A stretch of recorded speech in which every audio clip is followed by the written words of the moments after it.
Hey there, Sweet Pea. Susu wanted to read you a book, and you're there in Jacksonville, and I'm here in Charlotte. So I decided I would read you a book and video it. This is a good book, Pea Pie. This book is called Snow White and Rose Red, and my mommy bought it for me when I was a little girl like you, and she used to read it to me when I was little.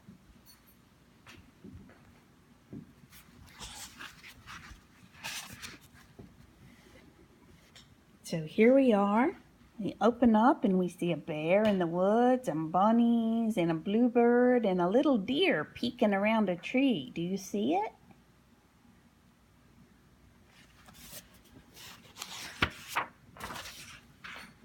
Snow White and Rose Red.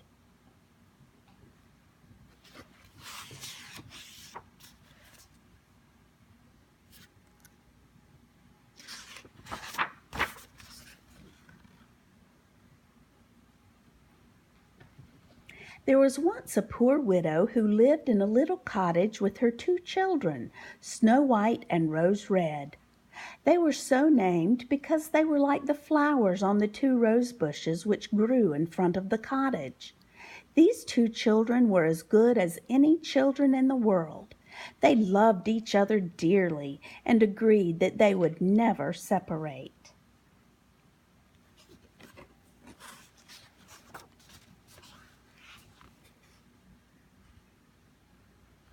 Often the children would run deep into the forest to gather berries. The hare would eat out of their hands. The fawn would graze at their side. In the evenings, the mother would say, "Go, Snow White, and bolt the door." Then the 3 of them would sit down before the hearth, and the mother would read out of a book while her children sat spinning. By their side lay a little lamb, and on a perch behind them a little white dove rested with her head under a wing.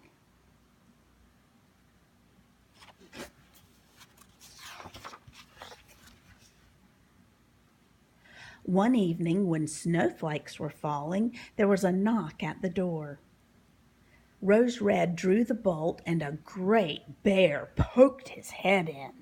Rose Red ran back. The little lamb bleated. The dove fluttered on her perch, and Snow White hid behind her mother. The bear began to speak. "Do not be afraid. I will do no harm. May I come in and warm myself?" "Poor bear!" cried the mother. "Come in and lie down before the fire." Then she said to Snow White and Rose Red,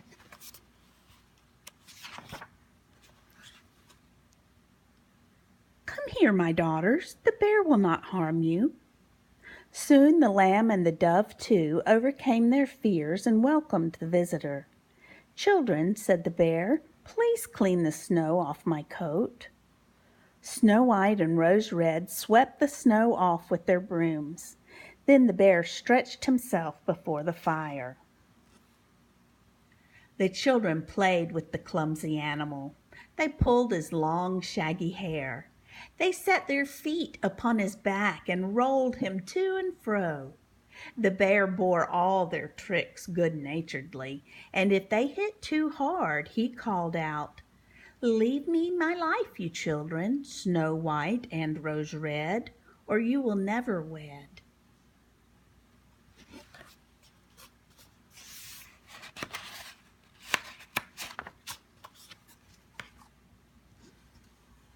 When bedtime came and the children had gone to sleep, the mother said to the bear, "You may sleep here on the hearth if you like."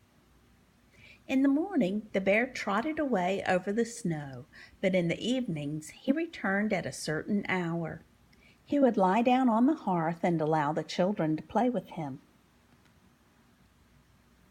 But one morning, when spring had returned and all was green again, the bear told Snow White that he must leave them and could not return the whole summer. Snow White was sad to see the bear leave. As he passed through the door, his hairy coat caught on the bolt. Snow White thought she saw the glittering of gold under the coat. The bear ran off and was soon hidden behind the trees.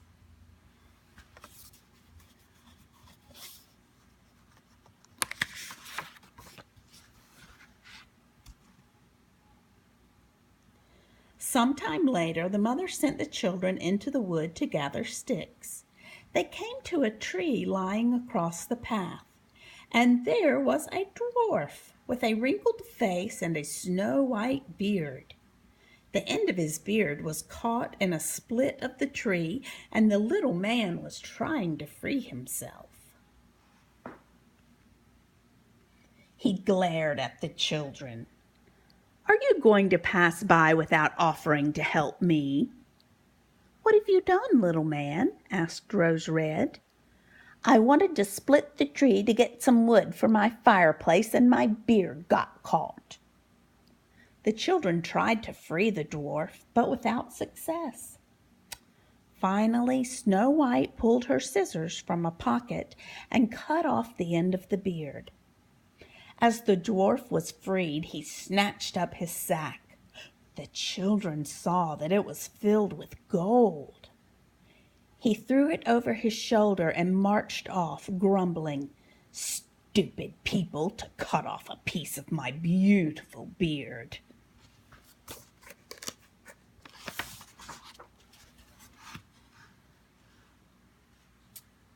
Sometime afterward, Snow White and Rose Red went fishing.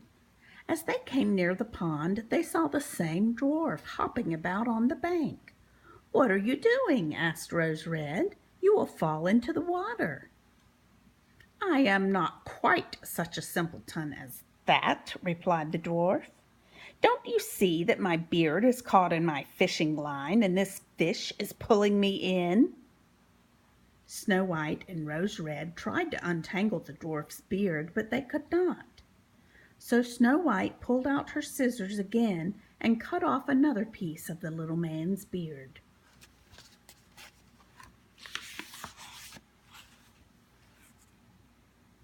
The dwarf cried in a great rage. "It was not enough to shorten my fine beard once, but you must now take away the best part of it." With these unkind words, the dwarf took a bag of precious stones and slipped away to his cave. Not many days after this adventure, the children happened to pass the place where the dwarf had shaken out his bag of precious stones, thinking nobody was near. The bright stones glittered so that Snow White and Rose Red stopped to admire them.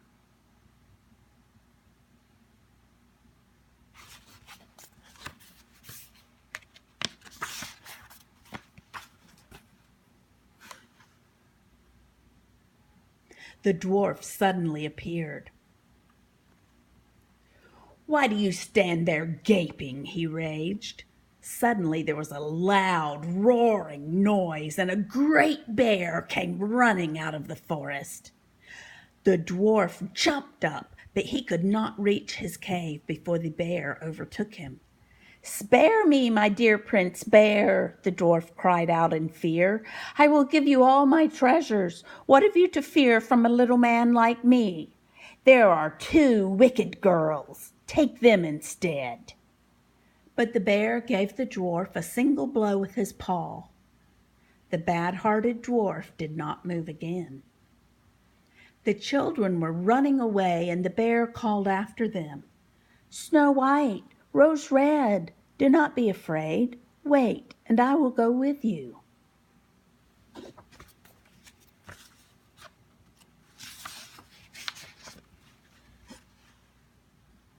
The children recognized the bear's voice and stopped.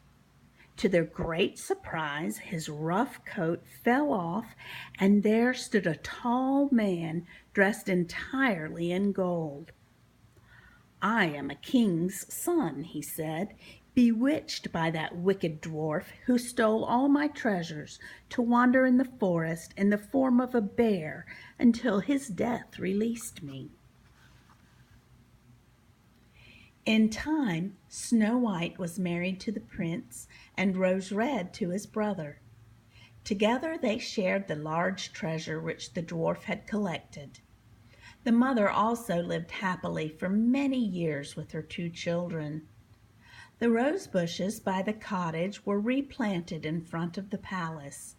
Every year they brought forth beautiful red and white roses in honor of Snow White and Rose Red.